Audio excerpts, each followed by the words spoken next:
In the prosperous kingdom of Panchala, King Drupada harbored a secret desire to find a worthy husband for his daughter Draupadi, who was born from the sacrificial fire and destined for greatness.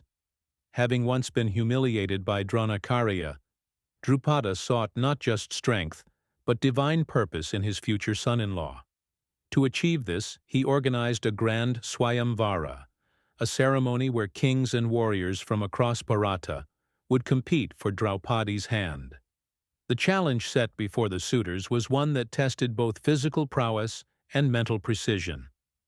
A massive steel bow was placed at the center of the arena, one that required immense strength even to lift. Suspended above was a revolving mechanism, a rotating fish. The task was to string the bow and shoot an arrow by looking only at the fish's reflection in a pool of water below. It was a trial of focus, strength, and divine grace.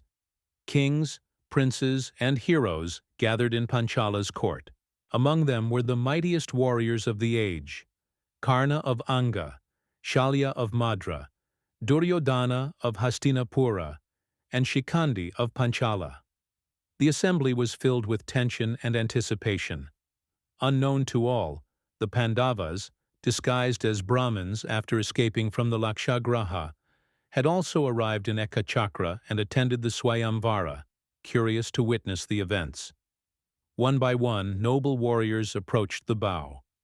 Most could not even lift it. Some tried and failed to string it, while others could not meet the eye of the spinning target. Even Karna, renowned for his strength and skill, stepped forward, but Draupadi's silence and divine intuition prevented the trial. She did not wish to marry someone whose lineage was unknown, as Karna's royal birth had not yet been revealed. Then came a tall Brahmin youth, cloaked in simplicity but carrying the aura of divine energy.